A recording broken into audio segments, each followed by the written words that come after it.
Hello everyone, कैसे हैं आप सब। आज हम देखेंगे आईआईटी गांधीनगर में कौन सी पोस्ट के लिए किन किन डिपार्टमेंट्स में किन किन सब्जेक्ट्स में क्या रिक्रूटमेंट की नोटिफिकेशन निकली। आईआईटी गांधीनगर।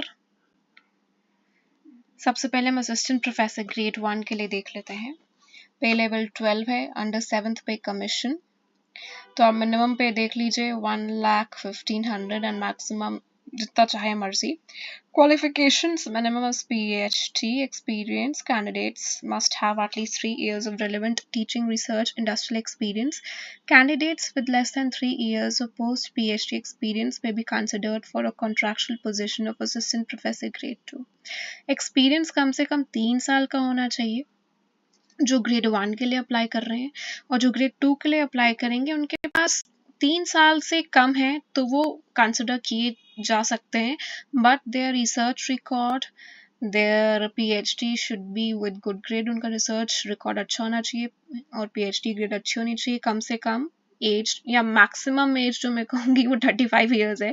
असिस्टेंट प्रोफेसर में 35 ईयर्स से ऊपर आप आईआईटीज में अप्लाई नहीं कर सकते हो। तो आई थिंक ये क्लियर है, ठीक है। IIT Gandhinagar will not respond to the individual queries regarding the status of the application. If the case is recommended for further processing or further clarification is required during the review process, the institute will get in touch with the candidate. आप भर दोगे form और अगर उसके बाद अगर आप select होते हो, फर्दर आप मूव करते हो, तभी इंस्टीट्यूट आपको कॉन्टैक्ट करेगा। ये इन्होंने क्लियर कर दिया है। अब हम एसोसिएट प्रोफेसर देख लेते हैं। पे लेवल 13A2 है, क्वालिफिकेशंस पीएचडी हैं, एक्सपीरियंस कम से कम 6 साल का होना ही चाहिए, है ना, और 3 साल का असिस्टेंट प्रोफेसर ग्रेड 1 का। तो सब कुछ आप देख लीजिए। Age level less than 45 years होना चाहिए। उसके बाद हम देखते हैं प्रोफेसर का नोटिफिकेशन।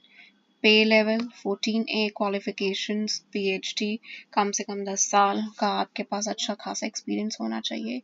कम से कम है ये, और ज़्यादातर ज़्यादा ही लिया जाता है for professor category. 55 years age आपकी होनी चाहिए अगर आप अप्लाई कर रहे हैं। तो ये आईआईटी गांधीनगर का फैकल्टी रिक्रूटमेंट का प्रोसेस था जिसके बारे में मैंने आपको दिखाया है, ठीक है। चलिए इस पे क्लिक करते हैं, बैक टू टॉप पे। जैसे ही हम क्लिक करेंगे तो हम यहाँ आ जाएंगे और हम प्रायोरिटी एरियाज पे क्लिक करेंगे। प्रायोरिटी एरियाज पे क्लिक करने के बाद हमें पता चल रहा है कि कौन से डिपार्टमेंट में रिक्रूटमेंट की रिक्वायरमेंट है। Biological engineering, civil engineering, computer science engineering, chemical engineering, chemistry, earth sciences, humanities, material engineering, maths, mechanical engineering, physics and so on. तो ये रिक्वायरमेंट है और हर डिपार्टमेंट के अलग अलग सब्जेक्ट्स के लिए आप कर सकते हो अप्लाई। जैसे कि ह्यूमैनिटीज़ में सोशोलॉजी, कल्चरल स्टडीज, हिस्ट्री में, मैथ्स में अप्लाइड एंड कम्युनिकेशन मैथ्स में, हार्मोनिक एनालिसिस में, प्रोबेबिलिटी एंड स्टैट्स में।